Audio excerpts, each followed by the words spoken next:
Hey everyone, and welcome back to another video. So today I wanted to talk about overthinking in League, specifically how a lot of you guys, I think, really overthink your improvement and really overthink your champion pool, and how I think that holds you guys back. So let's start with overthinking improvement. I think a big problem a lot of you have is you try and get everything perfect about your improvement before actually starting and doing something. It's kind of like having the perfect gym routine, but never actually going to the gym. So a lot of questions I get are stuff like, what do I need to improve on to go from this rank to that rank, or like, how do I get out of low elo? Like, what things do I need to improve on? And ultimately, it doesn't really matter. There are a lot of different things that you can improve on.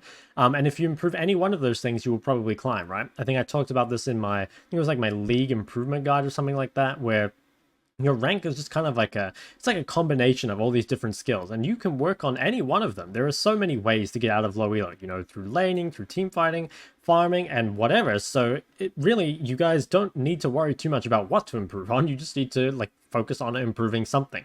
But what I'm going to do is I'm going to go through how you improve on CS, because I think that is like the most common one. People, ask what to improve. I think if you're low elo, most people say CS, and that's pretty fair, right? Like, CS is kind of the foundation of a lot of League of Legends. So let's go through that and how we might improve our CSing. To find what part of our CSing is actually bad, we're going to come to our match history. So this is my NA account. I'm playing on 200 ping. It's kind of a story for another video. But anyway, come to your match history, choose a game, and we're going to use that to figure out kind of what parts of our CSing are a problem. So we're going to go to two timestamps. We're going to go to 10 minutes and 20 minutes. So if you have 80 plus CS at 10 minutes, I'd say it's good. And if you have around 170 plus CS at 20 minutes, I'd say that's pretty good as well. Now, if you're not meeting these, if you don't have 80 CS by 10 minutes in the early game, it's probably one of two things, or a combination, right? It could be that you're just not very good at last hitting. Like, that's very, very common. Or it could mean that you're just missing too much CS because you're not actually in the lane. Like, you could be dead, or you could be roaming at bad times. It could be a lot of that different stuff, right? So bad CS in the early game most likely is going to be one of those two things. Here I have 85 CS at 10 minutes, so not a big problem. If I come over here to 20 minutes, I have only 144 CS at 20 minutes, even though I only have one death. So this suggests that there is probably a problem with my mid game in this game. So this could mean that I'm grouping too much at the wrong time. It could mean I'm not pushing sideways out as much as I am able to. It could mean that maybe my one death was at a really bad time. I could have died when the wave was stacked up really large. There could be a lot of different reasons, right? Like, you'd have to kind of look through it, but basically, in the mid game, it's probably not too much to do with your actual last hitting and more to do with your map movements, right? So now that we know kind of what part of our game is a problem, let's talk about how we're going to fix each one of these. For fixing and improving our actual last hitting, the best thing to do is to come into practice tool, pick the champ that you normally play in the solo queue, start with the same runes, items, and stuff, etc. And just practice your CSing for, say, 10 minutes a day, and just see how much CS you can get at 10 minutes uncontested with just auto attacks. You should be able to get around 90 or so eventually after some practice, and that will mean that you can pretty consistently get 80 plus in solo queue, especially if in solo queue you're allowed to use abilities, obviously, but you will probably be getting contested for some of the creeps, but that can be a really good place to start. So here I actually made it really hard for myself. I tried Karthus with no attack speed shard, no items, and also 200 ping, so probably the hardest CS thing I've ever done. But if you go through here and you just come to the end, right, go to 10 minutes, you'll see at 10 minutes here, I only have 62 CS, so that would tell me that, okay, my actual last hitting is a problem, and you would definitely be right that my Karthus last hitting on 200 ping is a problem. It's something I need to improve, right? So do this for 10 minutes, just see what you get, and that can be a really good place to start, especially if you end up doing it over a long time. Like, I think doing 5 to 10 minutes of CSing a day is a really good way to just improve the actual last hitting. And actually what I'm going to do is I'm going to do this 10 minutes of Karthus last hitting CSing for a month.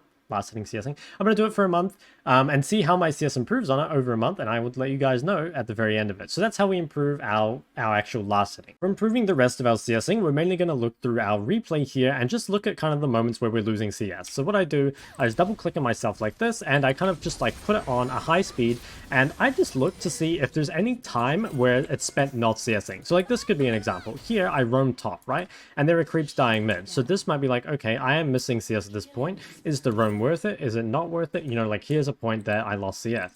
If we're finding that we're mainly losing CS in the mid game, we can, skip through the mid game and see why that might be. So again, here you can see I'm going for a roam here. CS is dying mid, so this would have to be you'd have to evaluate, is this roam worth it? I think ultimately it probably wasn't, given that it was a cannon wave, and I think this ended up not going that well anyway, and I had to TP out. So you just look for these kind of moments where you've got downtime or you're not really doing anything and you're losing CS. So here could be another one.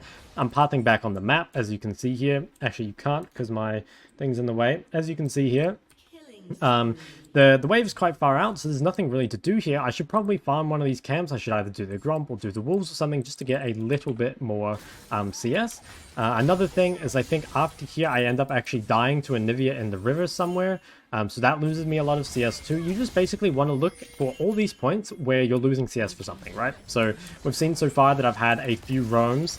I have a fail flash here and I end up dying, right? So basically because of like a couple bad roams, because of this death here, I end up losing quite a bit of CS, right? And then that all adds up to at 20 minutes here, where maybe, you know, 30 CS behind where we should be. So that's a really good thing to do, is just to go through one of those replays and try and look for all those points where you're not getting CS. I think also, like, if you haven't watched my mid-game guide and my farming guide, like, those are really good places to start in order to help improving your CS, right?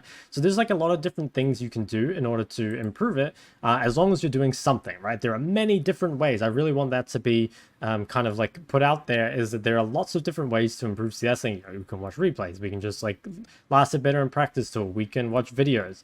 But at no point is the solution to just queue up and spam games. I'm going to talk about that now. So I've always thought that spamming games of solo queue is pretty inefficient, and there's a few reasons for that. The first is just like kind of how I see solo queue. I think that solo queue is more like the place that you kind of practice and apply the things that you've learned, as opposed to the place you get learnings directly from. It's definitely possible to learn from solo queue, like, don't get me wrong. But I think it's like really difficult for low elo players, and there's a couple reasons. So the first one is that obviously the players that you're playing against, especially in low elo, they don't really know what they're doing either, right? So they're not exactly going to be teaching you the right things. I think as you get higher elo, that becomes a bit easier, right? Like the players you're playing against actually can teach you quite a bit, at least to a point. And I think the other thing that is kind of difficult is that if you're lower elo, right, you're missing a lot of understanding from the game. And that makes it a bit more difficult to review your own replays. You know, I can pretty confidently go through one of my replays and kind of figure out a lot of the stuff that is wrong. For you guys, you might miss a lot of the things that are kind of like the actual reasons, or you might have the wrong takeaways from certain plays. Like if a mistake happens and you decide, okay, like the reason I died for this was because I didn't have flash, whereas the actual reason could be that, you know, you weren't hugging to the correct side of the lane or something like that, right? So basically all our steps to improvement are going to be is, one, we're going to think about, okay, like what do we really want to improve on? It can be anything. It could be something that interests you. It could be playing a champion better. It could be a certain concept like laning phase. It could be even something like playing more consistent. Just choose one thing that you want to get better at, okay? That's step one.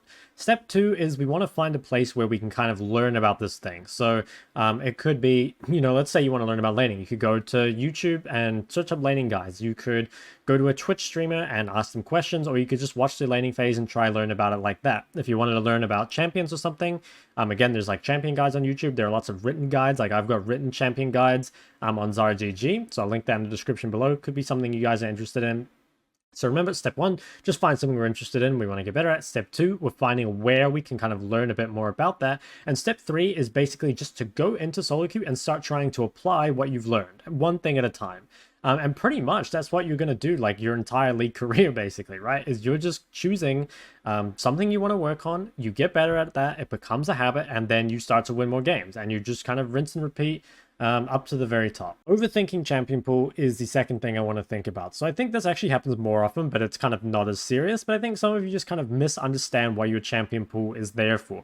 So champion pool is important, don't get me wrong, but it's not as important as the other fundamentals. If you think of someone that has, say, challenger fundamentals with a bronze champion pool, they're going to be much higher ranked than someone with a challenger champion pool and bronze fundamentals, right? And the thing about your champion pool is it's really just there to facilitate you. It's to give you the comfort to allow you to just focus on those fundamentals, right? So in that sense, like obviously while there's like optimization in terms of like which champion you choose and stuff like that to play, ultimately as long as you're picking like a champion that you enjoy and that's going to allow you to focus on the like fundamentals of the game, like CSing, like laning, then it doesn't really matter too much. You know, I get a lot of questions, people like really kind of confused about like if they should pick different champions or not. And the thing is, like, it is fine to be kind of like obsessed with champion pool if you're obsessed about everything else. If you're like super concerned about your champion pool, but then you're not obsessed to the same level in terms of like the things that matter way more, like CSing and laning and stuff like that, that just doesn't really make sense. Like if the only thing you care about is like getting the perfect champion pool before you even start, but then you just don't really care about the fact that you miss half the CS and you like don't really understand like team fighting or your role in the game, then that just doesn't really make sense, right? It's just kind of like putting all your kind of prioritization in the wrong area. A champion pool is, in my opinion, it's just like,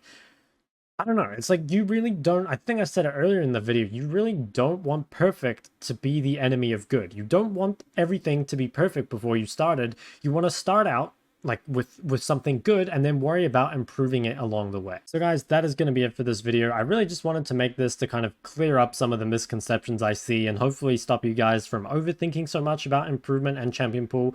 Ultimately, while those things are important, it's just more important to be doing something to kind of be moving in the right direction and not to be just like fretting, I guess, so much about getting everything perfect before it even starts. If you still have questions about champion pool or improvement, I'm not saying to not send me those, like definitely comment them down below and I'll be happy to reply to them. Otherwise, if you liked the video, go ahead and like and subscribe, and I'll see you next time.